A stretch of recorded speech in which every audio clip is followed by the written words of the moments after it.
Meeli Lepik, founder of Holistic Yacht Interiors. Indeed. Thank you for joining me today. Thanks, Lucy.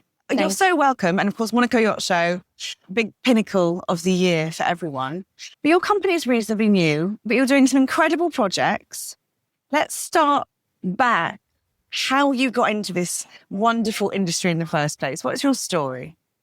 Sure. My story dates back nearly 20 years. And my background, where I grew up or what I studied, what I did, have absolutely nothing to see with sea. Because you grew up in Estonia. I grew up in Estonia, in a little university town, even not by the seaside. I was a very academic surrounding. So I grew up in a university town with a lot of artistic people, theater, philosophy. That was my kind of scope and scene.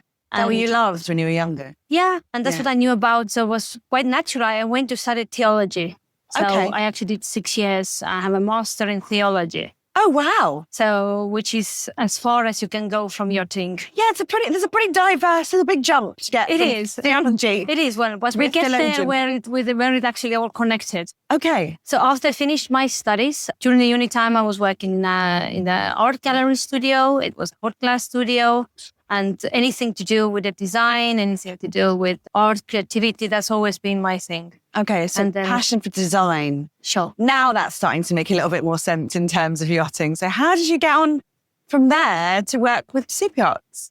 Well, industry as such does not exist in Estonia. Right. Yachting industry, and probably never will be. So you have to first start with the seafaring in general. But that was a coincidence as well.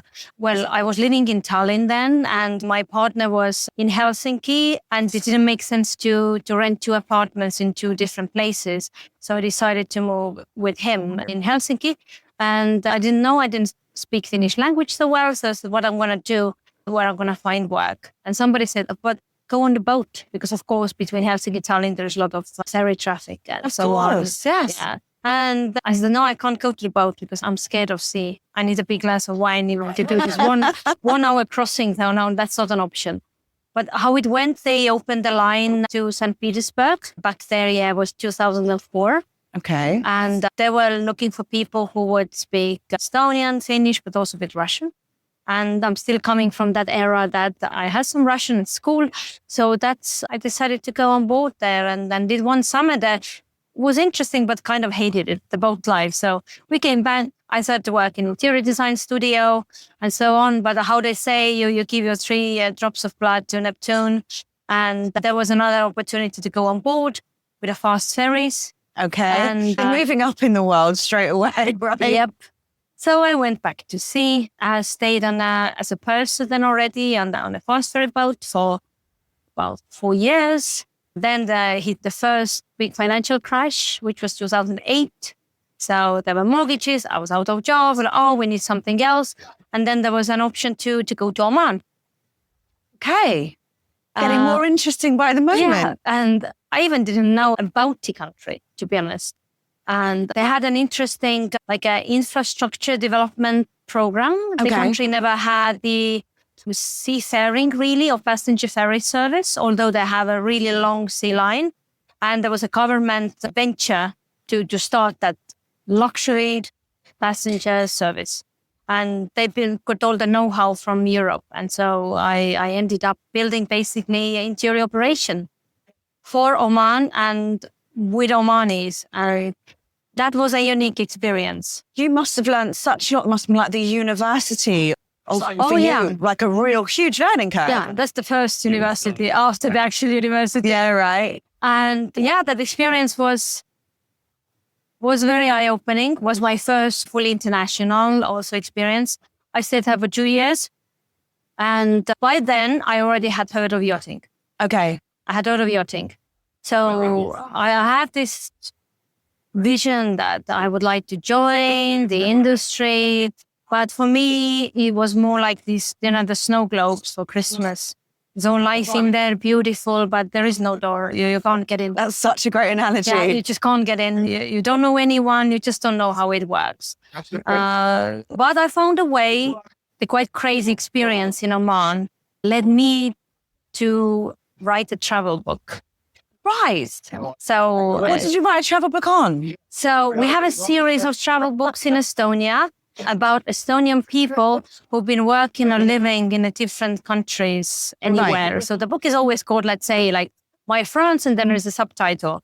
And my book was called My Oman. It's in Estonian. Of course, nowadays I may be translating once, but it was called My Oman from Camel to Porsche in 56 knots. Wow. We need to get a copy of this, but I need a copy of this. You need to get me an English version. Yes. Fantastic. And it was it was published 2011. There was a bit of a media attention. And in one of the interviews to some magazine, I said that it's my dream actually to work in the super yacht industry. And there was a lady, a girl, Estonian girl, who read that article. And she'd all been in yachting like 5-6 years. Right. And she found me in Facebook and said that if you really want to do this, I can help you. And we got in touch, we became friends, we mapped my skill set, and I had a lot of like admin experience already, because by then I had already 8 years of commercial experience, but I knew nothing about service. And then she kind of said, girl, if you want to go to yachting, you need to figure out about your wines and trays and cutleries and all that. So over the winter, I got myself in a fine restaurant. Okay. And educated to be at the side of the bar and the table. Fantastic. And I was then set and ready to go to yachting. I had accommodation booked. I had contacted some agents and I was ready to dock walk. I want to do that. That was then 2012. But then the husband of that same girl was a captain of a 50-meter boat. And they had Middle Eastern owners. And they were looking for a second stew with a particular knowledge of Middle Eastern culture, religion, food.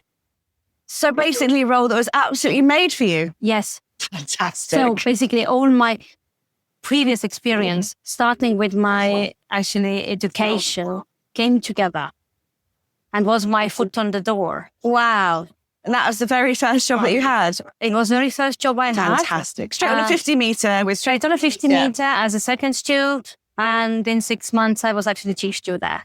Oh, so wow. It went quite quickly, and 50-meter back then was quite a big boat. Yes. And I stayed there for a while.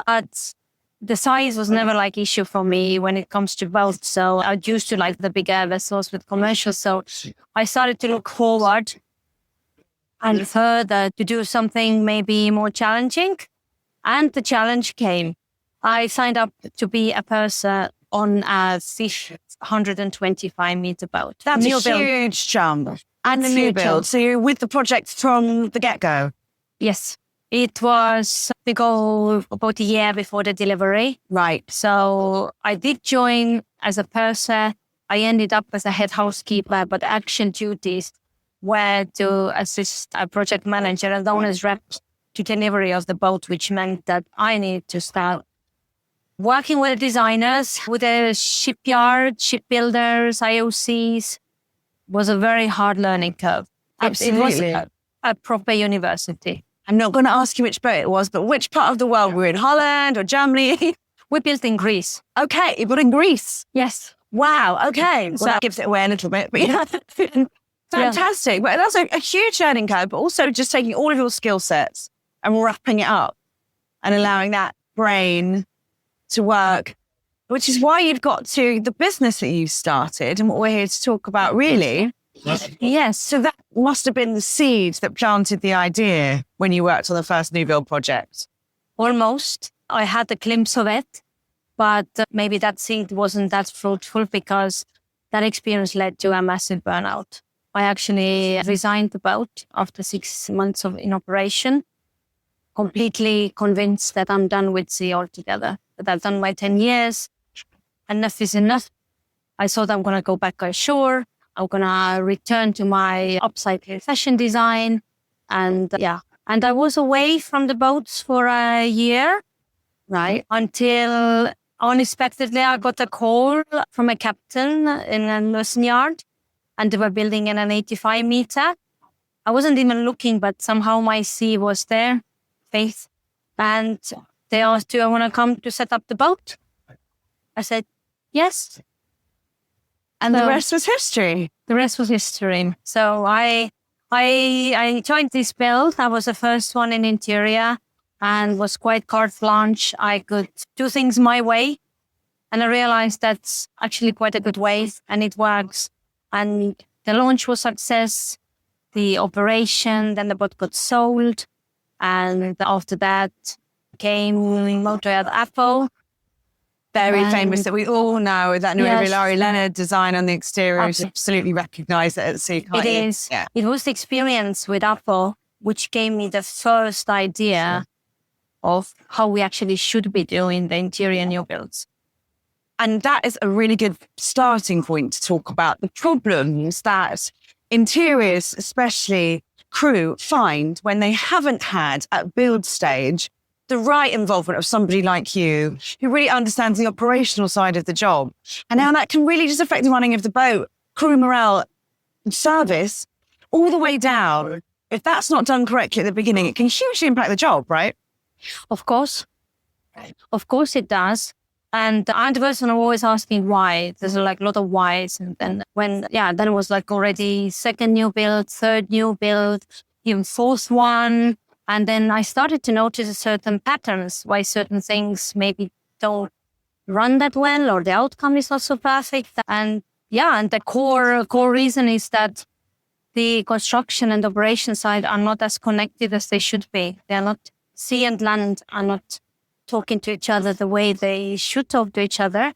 And that ended up the core idea of Holistic Yacht Interiors. And so the catalyst why you actually started your company was that exact reason. I think the best companies or the best successful ones are always solving a problem, right? Yeah, you should. Yeah. And there's obviously a problem there, like you said, the disconnect between the design and the operational on the business side of the boat. If that's not correct, I mean, I must keep service staff in the wrong places, unable to be able to keep things flowing what you would think would naturally, but a designer hasn't quite gotten. So you must consult with like designers, project managers. How does it work? Yeah, well, my scope is quite wide in that sense that I have been working directly with the owners, management companies, owners, reps, also designers. Yeah. But that's not it, because the focus is on that connection. So the other part is the operation and the crew. So where I somewhere between doing these builds thought that if we take the very experienced operational people and put them onto the build setting and utilize their experience, that's enough. Voila. They share everything they need, everything they know, and we get better boats. But over time, I learned that's not enough because their experience on board is very different with a job in the yard. On board, everything is very reactional. In the build, it's super strategic and requires completely different skill set. So it doesn't necessarily translate automatically from one setting to another. So what we actually need to do is to educate and raise the awareness on the shore side, how important operational know-how is, and at the same time support the operational people who are joining the new builds, that they would really become assets, not a hassle, like sometimes said. So it becomes more of an organic process. And I guess that's holistic, organic, exactly. So it moves with each other. Absolutely get it now. And the name of the company absolutely hits it on the head, right? So that it can completely do it. What are the challenges that you find there? Especially, we're talking about educating the crew who come in. That's part of the consultancy that you do as well. Yeah, yes. So just explain a little bit more about that. Sure. It's about education and expectations. So something I actually thought about just in the past few days is I feel that the role of an interior crew on a build, it's not very well understood. Perhaps it's very common you have a chief engineer, ETO already involved way before the launch of the boat. In the process, same, you have the captain, the deck people. But I think the magic words there is, technical things, safety, compliance, they're all quite complicated things. So when it comes to interior, it's a little bit of a false safety or understanding that everybody's been in a fine restaurant or a hotel.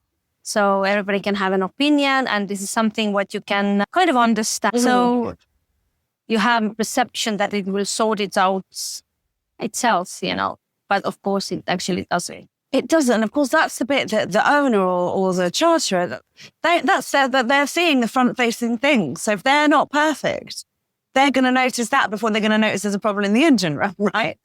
Yeah, and that's, sorry to break it to the technical team, but the hot water and lights and safety come as bare minimum, but it's the interior is very exposed.